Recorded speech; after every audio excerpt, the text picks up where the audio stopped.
To be a speaker, it's not a popularity contest. You don't need to be an influencer. You don't need to be viral. You need to be of value. You need to be of service. You need to be you need to be sharing your ideas and not gatekeeping. When somebody asks you a question or sends you a DM, give them an answer. It's not just about pitching. Give them an answer. Help them out. Comment heartfully on other people's posts. Encourage them. That's when people start noticing you. Nobody wants to get someone. This is the biggest fear, because I host my own events as well. My biggest fear is to bring a speaker on stage, who, no matter how amazing they are, and then by the end, they're going to sell like crazy. This is Let's Make Waves podcast. I'm your host, Rana Sabra, and I believe that we're all here to make waves. I created this podcast to help you build your brand by sharing with you tools, resources, and strategies to gain professional authority for better business opportunities. If you want to get unstuck, you've come to the right place. Let's get started. Hi, everyone. Welcome to another episode of Let's Make Waves podcast with me, Rana Sabra. And this week's episode is about public speaking. Public speaking creates a common form of anxiety, and it kind of ranges between feeling a little bit nervous to extreme fear and panic. But there are key elements that can make a speech or the speaker interesting, captivating, and powerful. My guest this week is Dr. Rana Sabra, a global business strategist and marketing advisor, who happens to be a 4-time TEDx speaker and Forbes women speaker. Rana's speaking engagement blends between academic insights with real-world strategies, offering audiences actionable tactics for navigating today's complex business landscape. With a legacy rooted in resilience from her grandfather's farming days to becoming the first in her family to earn a doctorate internationally, Rana's passion lies in helping others move the needle in their lives and is a dedicated advocate for small women-owned businesses. Rana has empowered 2,000 clients and students worldwide by providing tailored marketing solutions in 15 plus countries, driving growth for businesses and multinational brands. I sat with Rana to pick her brain about public speaking, what factors makes a good speaker, what are the tried and tested tactics that can make any presentation captivating to its audience, what can we do today to position ourselves as public speakers with intention. Here is my conversation with Dr. Rana Sabra. Rana, thank you so much for joining me today. I've been looking forward to our talk, of course, not just because of you as my guest, but because I personally have so many questions to ask you. So it's also for personal gain. I have to admit it upfront. But you're a person who has spoken on so many stages and so many types and sizes of stages. So you've been a speaker as a professor in the university. That's a stage. Mm-hmm. You've spoken with, on in meetings and conferences and within panels, within industry events. And you've also been standing on big stages 3 times, TEDx speaker and also Forbes speaker. So from all of the experience that you've done in public speaking, can we say that it is a skill, or do people need to have the personality for it? You need to be, of a certain type of person. So first of all, thank you so much, Rana, for having me. I'm really excited for this conversation because you're somebody I really, really admire your brains at so many levels, but specifically when it comes to marketing, I love the conversations that we have. I feel like you challenge me a lot. And I just did my 4th TEDx, actually. Oh my God, here's an update. Hey, 4th TEDx. So now it's the top 1% globally of TEDx speakers. When it comes to speaking, regardless of where you are speaking, it's a combination of 2 things. It's never the personality. It's always the skill and the passion. So if you have the passion for what you're talking about, you will overcome your shyness. Oh, that's big. So I'll That's give you. uncommon. You're telling us something very uncommon. So the first time, so I was a university instructor at a very young age. I started teaching the undergraduate students marketing at the International University. But at that time, I got hired as a consultant for a big project, helping and supporting underprivileged and underserved women in rural areas. And a lot of those women didn't speak English. A lot of them didn't even finish high school.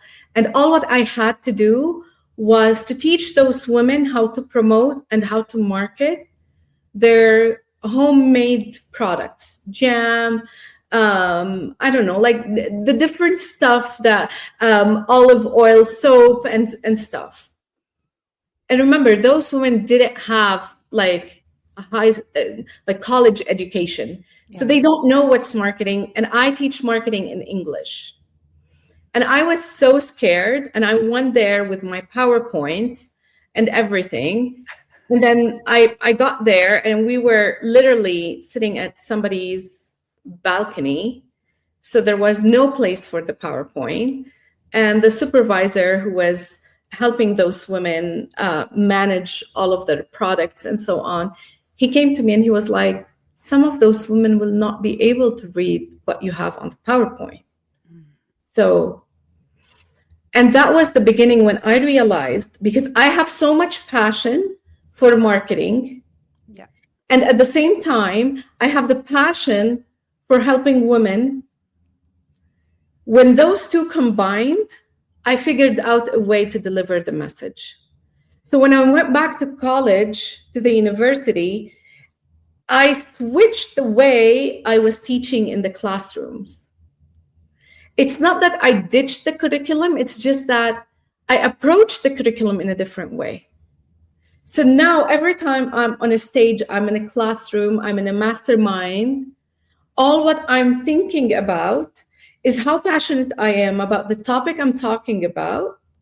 And at the same time, how passionate I am about the transformation for those people. So it's no longer about me and my PowerPoint and how good I am and am I talking fast? Do I have filler words? How's my body language? Because once you get out of that and come into the zone of I'm here to serve and I'm focusing on something outside of me and something that I have the knowledge and the confidence, that's it. We're good. I love that. I love that, Rana. And what you're saying, which is, by the way, extremely uncommon, because I mean, you and I both know there are a lot of people out there who are experts in helping others to, in terms of public speaking and not. The first thing they talk about is the aesthetic or landing the speaking gig from a sales perspective, or things like that, versus what you're explaining right here. And I love the perspective that you're saying, because you are putting the burden of making this speaker is the speech that you're doing or the presentation that doing on not on yourself as whether you're good or not as a person, but whether you are passionate about the purpose and how much do you really understand your audience.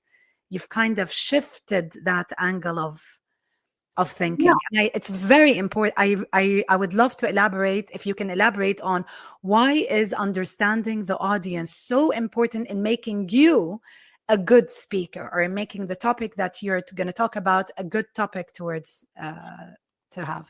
So I'll go back to that example. So what I was teaching was marketing. I wasn't teaching them rocket science. So it's the same thing that I teach my undergrad students, which is the 4 P's: product, place, price, promotion. But those women are going to be using it in a different way. My students in the classroom, they're learning this because they want to get a degree. They want to get a grade and they're going to go work in corporate. Those women are learning this because when I'm talking about packaging, they're not thinking about the production cost of printing the big boxes and shipping it overseas. They're thinking about that jam jar. How are they going to write on it or afford to have a sticker that's going to have what kind of jam jar it is and when's the expiry date, while still keeping it aesthetically. So it's the same concept, but because I'm so passionate about helping those women, I stopped thinking about the steps that I should follow, the props I need to have, and focus, and how am I gonna upsell my next thing to them, and started focusing about their transformation. And when you do that, because you can't talk to all of your audiences at the same time. I'm a professor. I teach the MBA now. So I teach the MBA in Lebanon and in the United States. We use exactly the same book. The same curriculum, the same curriculum, same book, same everything. I can't use the same examples. I can't go into the classroom with the same energy. I can't, because my students are going through different things. They have different, and just like we can't sell the same product in the same way to all of the consumers around the world. Yes, we keep certain things branding, like the logo and stuff, but the approach has to be different. Speaking has to be different because you're talking to humans. Exactly. It's beyond it. So, and when you do that, and when you stop focusing on, oh, how many sales gigs I'm gonna get today and this month, and you start focusing on how many lives I'm gonna transform, that's when you don't hit burnout. That's when that's a good one. You're not like keep on chasing. As a mom, I can't keep on chasing. I'm done chasing. Yes, so, I know what you mean. I totally know what you mean. I love that you focused on the message could be the same, but it's the message essence is actually the same, but the vehicle that you're using will be different. The way you package the vehicle in terms of packaging that essence of the message, making it edible, to the target audience, and making sure that it's designed in such a way that it will actually not just impact them in terms of information, but impact them in terms of implementation into their life. And that's what makes. So let's start from the top. Today, if someone is not a public speaker in the common sense, so you have so many people who are business owners, founders, or they work in corporate, they have meetings, they stand in front of their colleagues and they talk in meeting rooms. It's a bit different than going a little bit broader. So if we're going to start from that space, what are the first steps that a founder, a career-oriented professional at a certain level decides that I want to go to the next level, I would like to take my ideas out there, I want to be a public speaker? So the first step is to humble ourselves and to actually be part of those rooms before commanding to be on the stage of those rooms. So before getting on a TEDx stage, I attended 2 TED Women events before going on the first TEDx stage.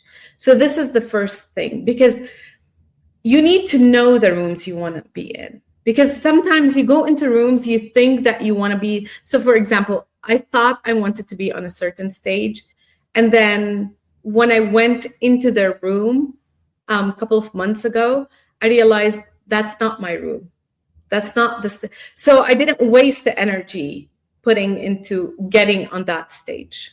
The value did not align. Your values did not align. Okay. It's not for everybody, and you cannot be everywhere. And not everyone is going to benefit from you, and you're not going to benefit from every room. So this is the first one. The second one is just connect. Start connecting. You know how they say that if you're looking for a red car and then everywhere you go, you will only see red Red cars? cars, exactly. Phenomenal. The same thing. When you start obsessing with the fact, I want to be on a stage. So I put TED on my vision board 2 years before I stood on the first TED talk, the TED stage. And then I put Forbes 1 year before I got the Forbes opportunity. So just obsess with it, visualize it, manifest it, go into the room, and so on. But when you do that, show up and connect with people and talk to people. And when I say connect and talk, it does, don't pitch yourself. Be of value. Share your story, be vulnerable, add value to them, engage with them, see how you can serve, how you can help, how you can contribute to whatever they are doing without focusing on, oh, okay, if I'm going to engage in this conversation so I can make a sale in a month. And pitch it for them. And like ditch that mindset and just focus on we're all humans and hey, let's all support each other for once. yes, there are some people who also suggest, I kind of understand the background behind such a kind of a suggestion. Sometimes you need to do baby steps. So you might not be a keynote speaker, Yeah. but you can start with, for example, using the social media, or you can start with becoming on a panel, or being the MC in the panel, or and then you go baby steps. How do the baby steps work, and if you think that social media is a good tool or not?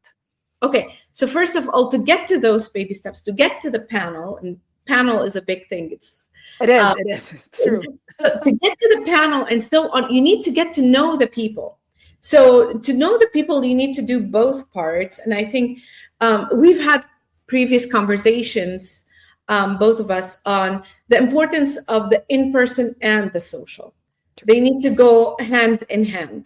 So the in-person, attend events, find your local networking groups. Those are the places where you're going to find the people who organize events, the people who are looking for speakers, and so on. But don't go there to pitch them. Just go there to get to know them, meet them, be of service. Network, connect. Yeah. So connect with them, network with them, show up, host your own thing. I remember the first event I hosted. I had my own whiteboard. My husband was carrying it, and I just rented a small space and invited. And the first event I hosted in the US for me to speak was not even marketing. It was mommy and me thing. So start your own thing. And at the same time, on social media, to be a speaker, it's not a popularity contest. You don't need to be an influencer. You don't need to be viral. You need to be of value. You need to be of service. You need to be you need to be sharing your ideas and not gatekeeping. When somebody asks you a question or sends you a DM, give them an answer. It's not just about pitching. Give them an answer. Help them out. Comment heartfully on other people's posts. Encourage them. That's when people start noticing you. Nobody wants to get someone. This is the biggest fear, because I host my own events as well. My biggest fear is to bring a speaker on stage who, no matter how amazing they are, and then by the end, they're going to sell like crazy. Yes, buy my, I don't know, course, buy my, I don't know what. No, and this is something, actually, it's always happening. And a lot of coaches, and they say that this is how you do it. Perfect, great, but that's not the energy I want. Because when my community is at my events, I want them to feel that they are taken care of, not taken advantage of. I'm so happy that you've mentioned it's not a popularity contest. It's not about, all the numbers and everything. It's about sharing value, being of service, and that's how you, which is like, it's a full circle thing, because when you share value and you connect with others and you be of service, people will start following you, your Yeah. numbers will increase, and of course, so it's like, it's something pulls the other, but it's not an end all be all. The numbers have to come first before. I am so happy that you've Yeah. opened that part, because to build up for this, there are a lot of coaches out there who are specialized in helping people get speaking engagements. To what extent should someone who have never spoken before, do you think, do they need to do DIY it in the beginning, in terms of building that rapport, creating the content, being of value, sharing their ideas? Or do you think they will be in good hands, if I can say that, going to someone who can get them their speaking gigs? So it depends on how much experience and confidence you have. Okay. So let's say this. If you're hiring somebody to land you a speaking gig, don't do it. Okay. Because all what they're going to do is they're going to give you a list of all of the events that are happening and spamming those events with your speaker kit. And it's like throwing spaghetti at the wall, and something is going to stick. And you don't know what's going to stick. Exactly. And you don't know what's going to stick, and you don't want that. Like, I had a client who wanted to go all big on podcasts, and she just hired a VA who just sent her speaker kit to every single podcast on this planet. And she ended up on podcasts that did not align in any way or form. And the damage control after that was even worse. Of course. But so that's for this. So to land the speaking engagement, you need to do the actual work. You need to do the connection. You need to show up. You need to be in the rooms, and you need to build that kind of relationships so you can get the real speaking engagements that will keep on recurring. But if we're talking about getting the help to know what you want to talk about,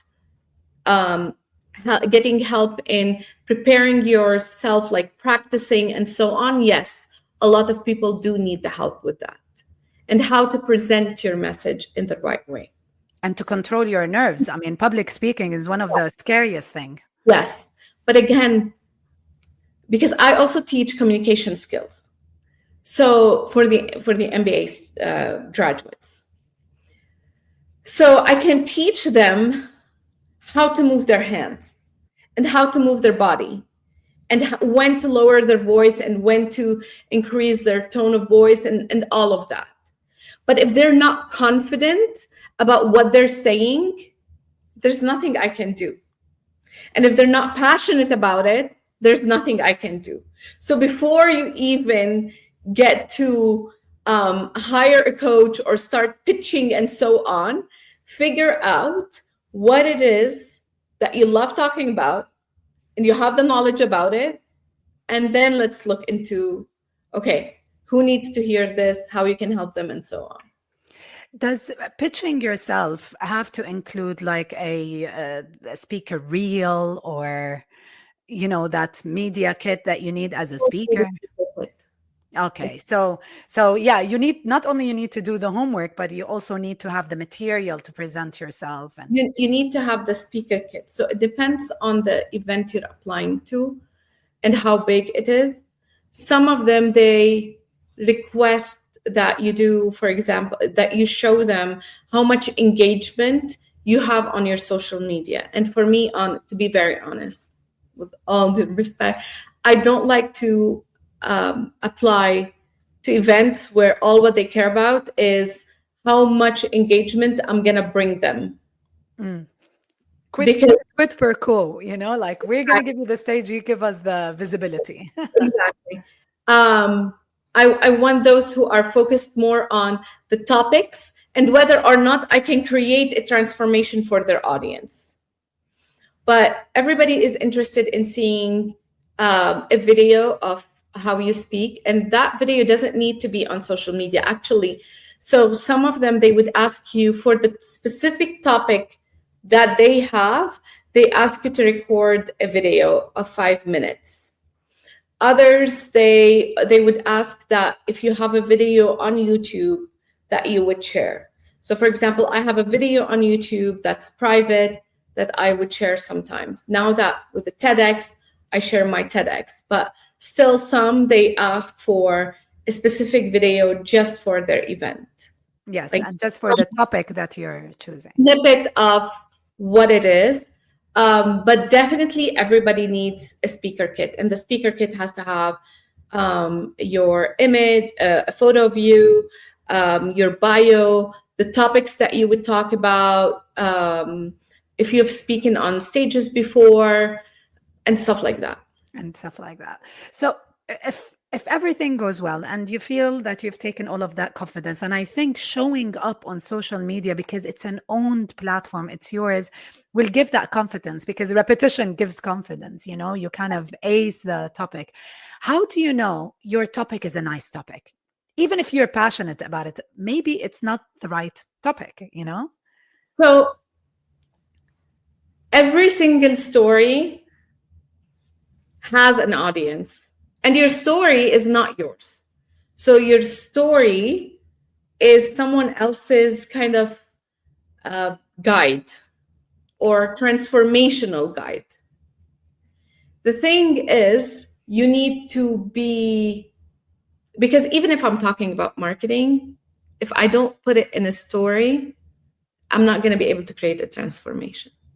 Like now we're talking about public speaking, which is a very kind of rough topic. Yeah. But because we talked about it in a story, it became a guide. So if we're talking now just to, let's say, a group of high school graduates, the story we would use is different than the story we would use if we're giving this as a talk, and if we're sitting in a panel in front of executives. So your story is always going to be enough. And actually, that's the statement from my last TED Talk. Oh my God. Your story is enough. Your story is always enough. It's just you need to understand your audience so you can shape it where they would transform through it. So go to the room, understand the room before you give the speech, before you pitch. It doesn't make sense that you pitch to people you don't know. Like, I can't come on your podcast if I don't know who's your audience. Because then what if your audience, let's say that your audience is, I don't know, people outside the business or the marketing, or exactly, stay-at-home moms who want to learn how to be more confident talking publicly. They can still learn a lot from our conversation together, but the way we put it together, the examples that we use would be different. Absolutely. And then I just add something to go back one step. When you asked on what would help them, like, is it the coaches? Honestly, the number one coach is yourself. And I love that. Tell me more. And this is something I've used with my clients, and I've used over and over and over with my students. Record yourself every single time you're rehearsing. Like, put a camera and record yourself. You are the most critic of yourself. Like, you're never gonna find someone who's gonna criticize you more than you criticize yourself. Yeah, sadly, but true. Exactly. So let's use it for our advantage. So record yourself Notice how your hands are doing. Notice how your tone of voice. Are you speaking slow? Are you speaking loud? Are you speaking too fast? Are you jittery? Are you moving back and forth? How is it? And when you do that, get dressed. I always practice every single time. I've been public speaking for almost 20 years, 15 years. And every single time I practice with my camera and I practice with my whole outfit, the accessories, the shoes, and everything. Because when you go there on stage, even if it's a small room, people are going to be unpredictable, right? The people Right. are going to be unpredictable. The room might have changed. The decor, it might be the first time you actually walk into that room and so on. But you want the clothes on you, the ring, the everything to be already Familiar. it's not just familiar, you know it. It's part of you. So when the words are coming out, it's not like you're trying to find the words like I'm doing right now. It's just part of who you are. It's just like coming out, and you're focusing more on the engagement and on the energy more than on, oh, is my jacket right? Oh, this ring is hurting. My shoes are too tight, and so on. So Yeah, I yeah. love that. I love that. And to go back to your initial point when you're saying the audience is also important, even if the message, this is the importance of context.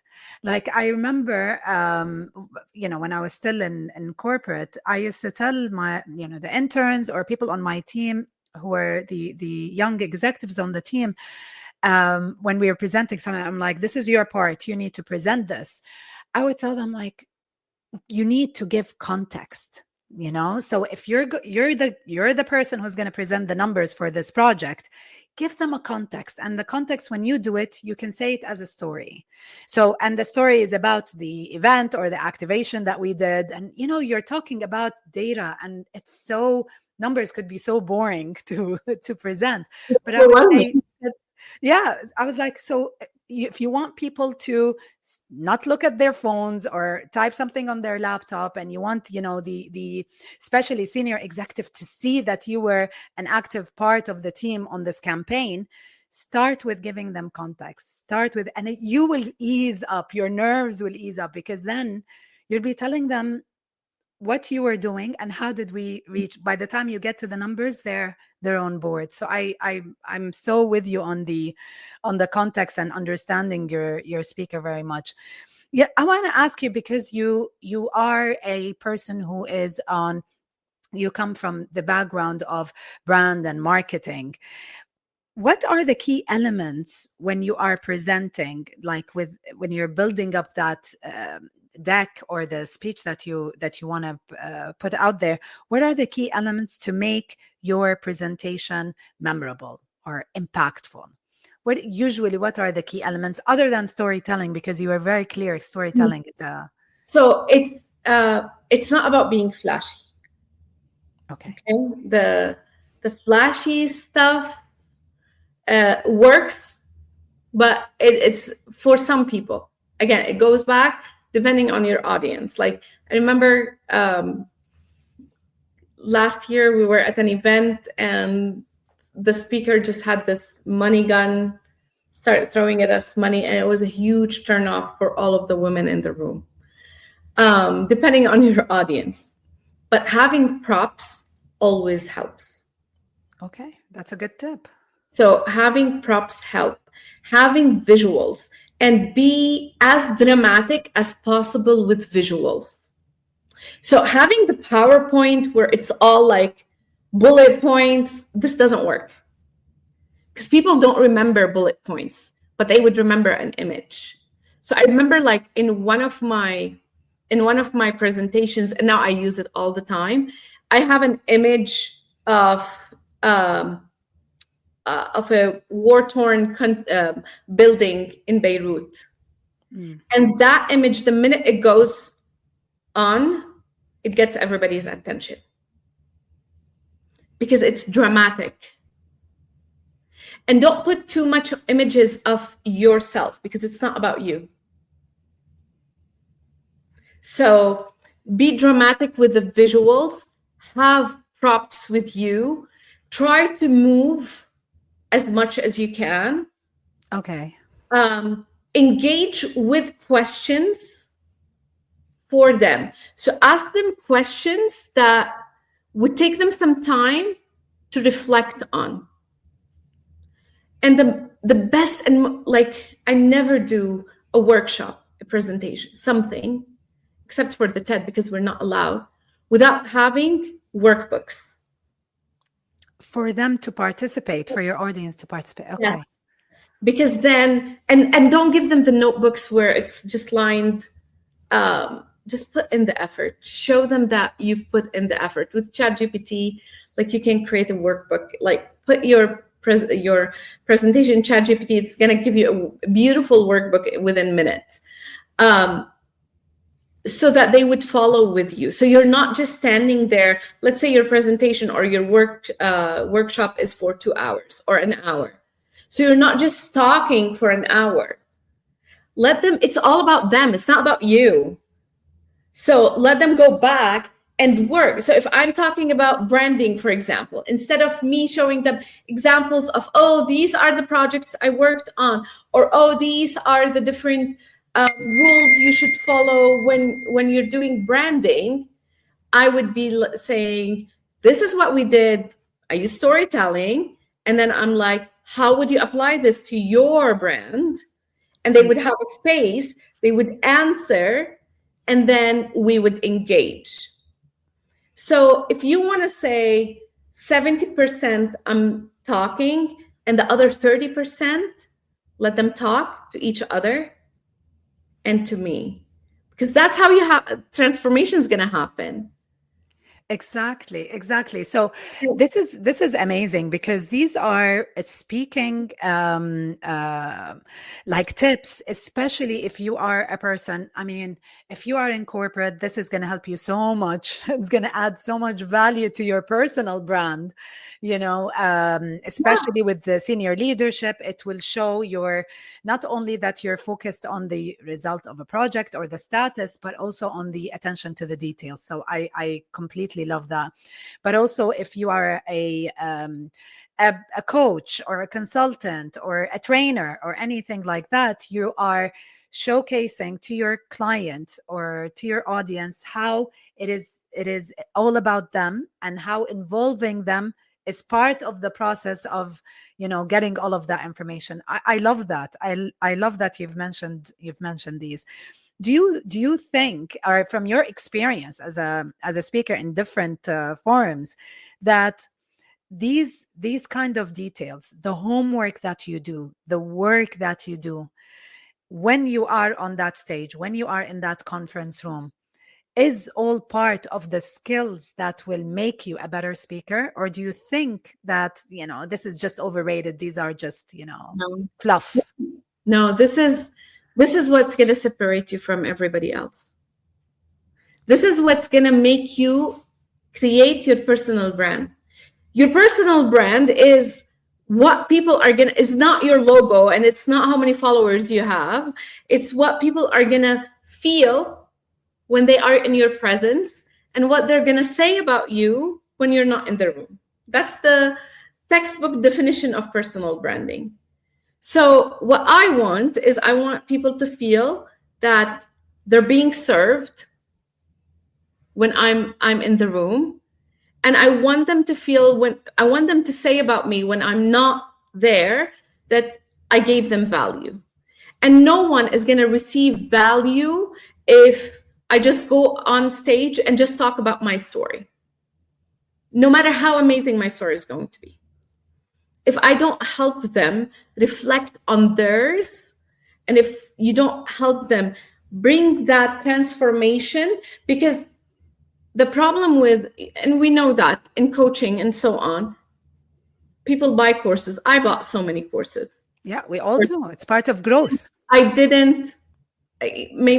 applied 1%, Or maybe I started it and I never even continued it. Why? Because that part was missing. The hand holding of, okay, you can apply this to your brand, to your life, to your story.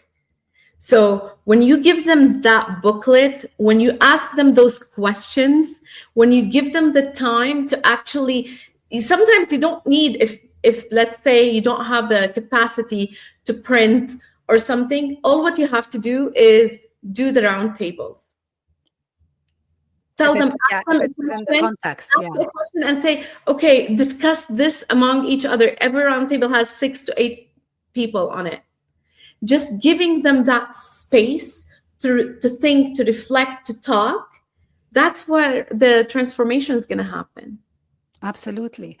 So we've just established the importance of public speaking when it comes to also building your brand. It's part of one of the pillars that you can use. It's another tool in the toolbox. Does it make money? Does it make money? Does it impact the business owner directly or indirectly when it comes to, and the bottom line? 100%.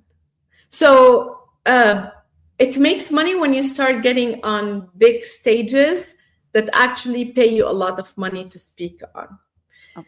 But it does make, for me, for example, at this stage, yes, it makes money by, one, presenting an authority, and two, it gives people that confidence in you, because now they can experience my skills and service before hiring me, because now they can go on YouTube, listen to my talks. Just like social media, when you give a freebie or you go lives and you're sharing the tips, going live is public speaking. Absolutely. It's the greatest place to practice. Yeah. And a podcast is public speaking. It's just a different platform. So all of these are ways that people can actually experience you, gain value from you before they invest in your business. So yes, it is a way. And if it's done properly in creating the funnel and generating leads and so on, it is one of the best ways so that you can improve the business and grow the business. Oh my God. So Rana, today you've done, as it's been years that you've been public speaking on different platforms. Do you feel like there is either a stage you are not on yet, or you want to, or is there a topic that you wish that you could do speak about, or it should be addressed that you want to? So my vision board, that I do vision board events. I love them, by the way. I absolutely love your vision board. Coming to Arizona, we sell out like within 2 weeks, 3 weeks from posting it, but I haven't done mine yet. So I was waiting for this moment to be done with my fourth TEDx to see what's next. So I'm putting it out there. You're going to be the first one to hear this. My new manifestation dream / goal, because I believe if it's something you want to manifest or dream, you have to be working towards it. Otherwise, it's not going to happen. I want to get on big stages in the MENA region, because I miss going back and talking back to the women in the Arab region. When I spoke in Riyadh and when I spoke in Qatar, when I hosted my own event through the Global Business Women in Qatar, it was so fulfilling. So I want to go back to there, but at a bigger scale. But the stage I want to be on I want to be on stage next to Russell Brunson, honestly. I don't know when this is going to happen or how, but I'm putting it out in the universe. And I want to have my podcast, because you inspired me so much. God. To have my podcast. I'm your biggest fan and supporter. I know you're helping me, by the way. I just hired Rana. She's going to be my personal branding coach to build I want to grow the podcast. And I'm also putting it out in the world that I want my podcast to be managed by Hala Taha. I want to Oh, play. that would be brilliant. I love Hala. Oh, Yeah, I want to play with the big people now. yeah, yeah, yeah, of course. You know, I'm gonna poke a little bit about a shared vision, which is going back to the MENA region, being there as not just as women, but as Arab women from the diaspora, and going back and speaking specifically. Where do you where do you feel that when it comes to especially speaking, where do you feel the women in the Middle East need to work on when it comes to public speaking for them as executives? And because there's so much talent out there, but we don't have the same number of women speakers in the Middle East versus men speakers in the Middle East. I don't know why. What do you think? What do you think is the biggest thing? You know, Um, we don't practice questions, by the way, guys. This is yeah, like this is off the cuff because you just told me what you're manifesting. now the thing is about the Arab women is I've never in my life met women as strong as the Arab women. Amen to that. Amen to that. And I think all what we need is stages. That's it. They don't need, the Arab women are multi-passionate,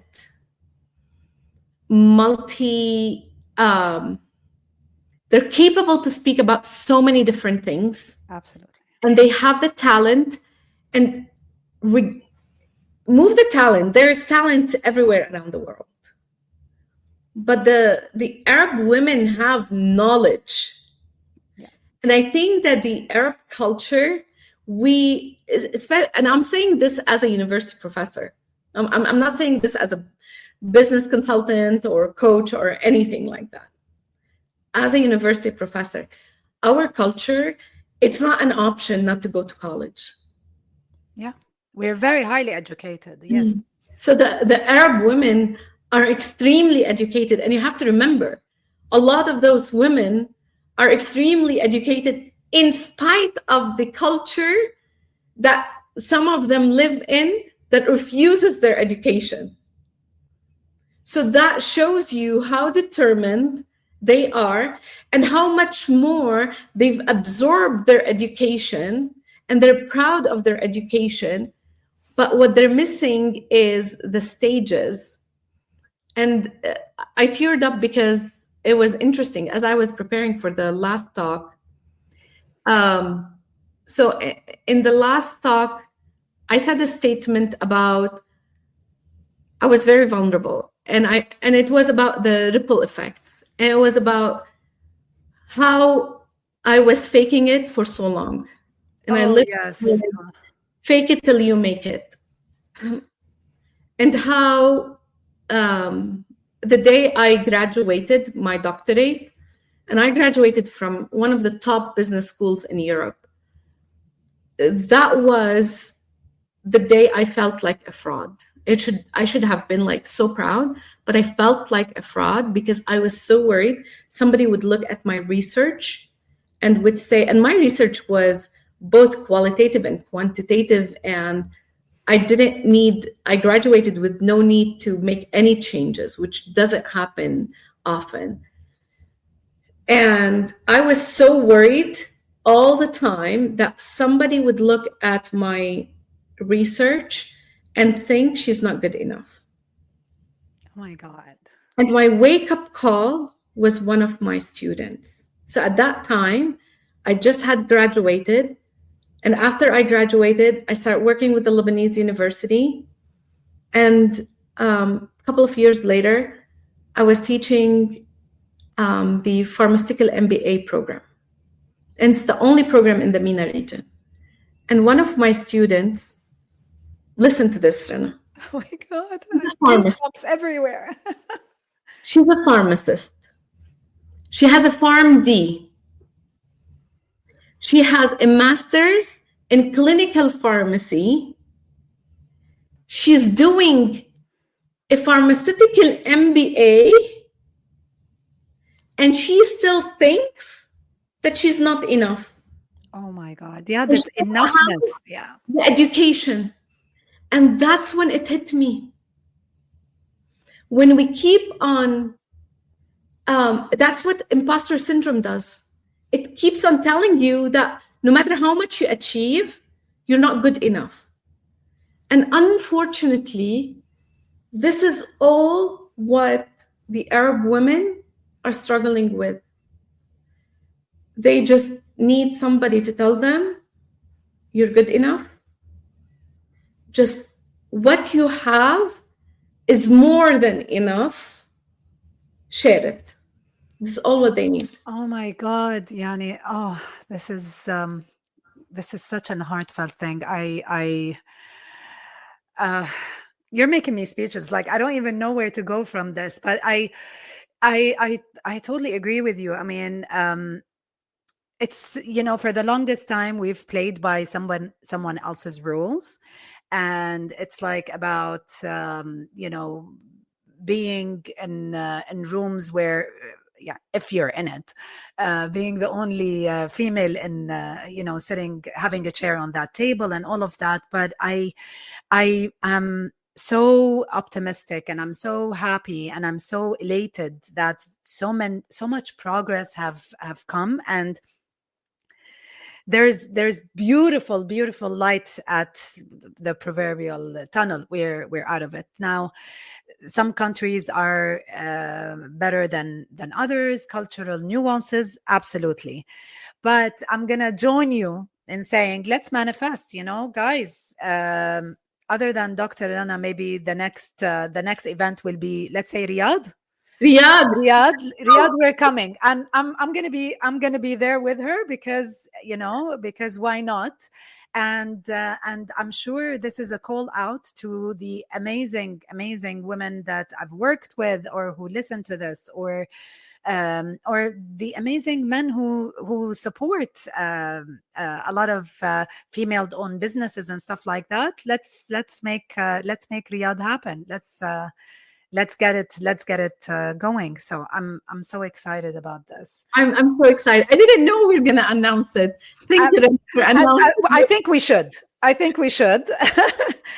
it's part of the manifestation. At the end of the day, it's like we're working on it. But I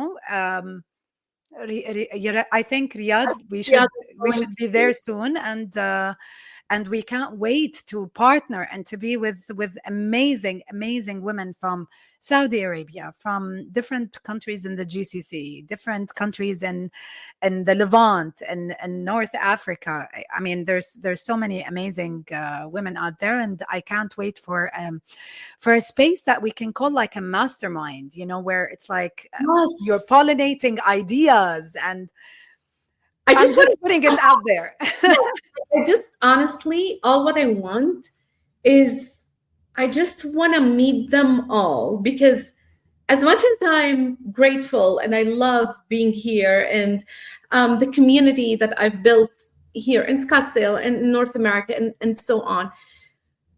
But when I was in Forbes Riyadh and when I was in Qatar, it feels different. Yes, it does. Because the resilience in those women makes you so proud. Because every single woman, because we have to remember, all of us, like me to be able to go to college, you, Rana, to be able to go to be able to actually be speaking on a podcast. So many other women have done so much. So we got here.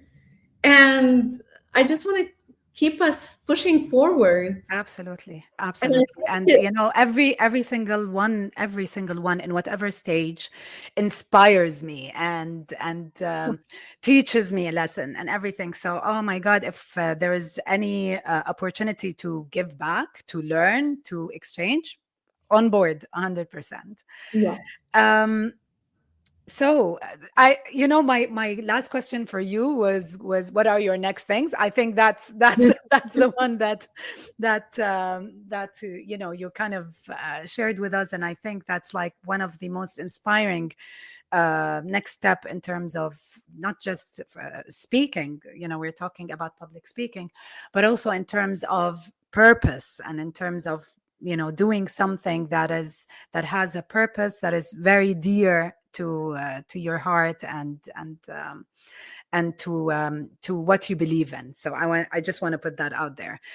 um Before I go, Rana, the tips that you gave us were phenomenal because it kind of breaks the bubble on a lot of things that you might read out there. Just do this and this will get you speaking gigs, or hire XYZ and it will get you the speaking gigs. um if someone wants to DIY it, you've given us a lot of tips. Is there any other resource that you believe that people should get their hands on? It could be books, it could be a website, it could be organization, but it doesn't have to be specific. You might think, no, let people read more about this or that. Do you think there are resources that people should always read and or learn from, or things like that?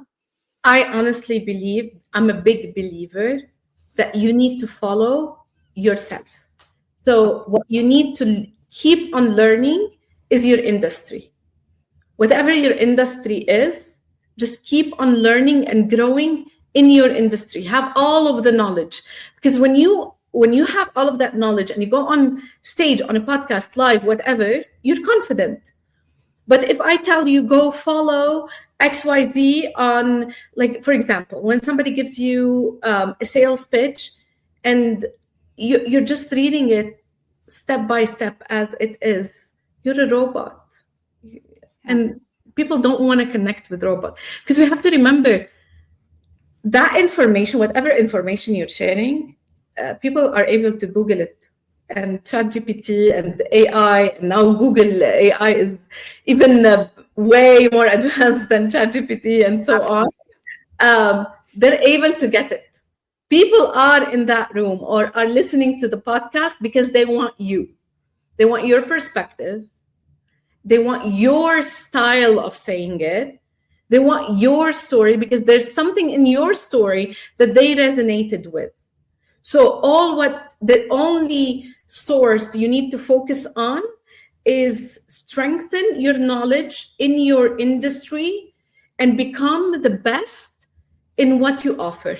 So for example, if you are a sleep coach for babies, for example, just every single study that comes out related to babies, to moms, to postpartum, to all of that, know about it. If you're a financial advisor, just be on top of all of the information and add to it whatever would supplement.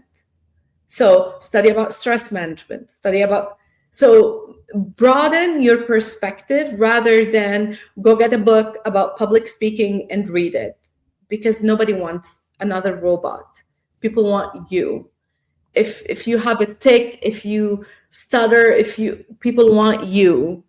Exactly. And I love that. And being a subject matter expert, it's not the years of experience, it's the depth of the experience. So all of you young people out there, don't think that you need to be, there's a certain number that you need to reach in terms of age or years, but it's the depth. If you've done it for a good number of times, if it has given you results, if it gives results to the people that you're servicing, you're becoming that. And by the way, this will also give you the confidence that is lacking. We spoke about this in the beginning. You're going to create, content that will resonate because you're good at it. You're good at the subject. It will give you that confidence. I am so grateful for your time, Rana, and I am so elated and so excited about your vision for the next big thing. I am behind you with the same footsteps, and I'm also I just want to congratulate you on this amazing thing that you started with, the TEDx that you've done, putting you in the 1% category of TEDx speakers. Yani, congratulations. Thank you. Amazing work. I am not surprised, but I'm really, really happy for you. And I know that your work is transforming lives. So I want to thank you so much for your time. And thank you Thank so much you. for sharing yani, candidly everything about public speaking, the good, the bad, and the ugly. Thank you so I'm much. so honored to be on your podcast. Truly, Thank truly, you're such an inspiration. thank you. Thank you. Thank you. I don't know if you've sensed some heightened emotions in my conversation with Rana. I really had very special emotions. She is someone who is a person that I highly admire, especially in her work and her dedication, not only to business owners, but specifically to women entrepreneurs. So I do hope that you check out Rana's socials and website. As always, all the links will be listed in the show notes. Thank you once again for joining me this week. I am truly grateful for you to give me your time. If the conversation in this episode had landed with you, please share it with a friend who will benefit from this episode topic. Don't forget to like and subscribe the podcast. Our growth depends on you. So please do follow the show and share a review. As always, have a wonderful week and keep making waves.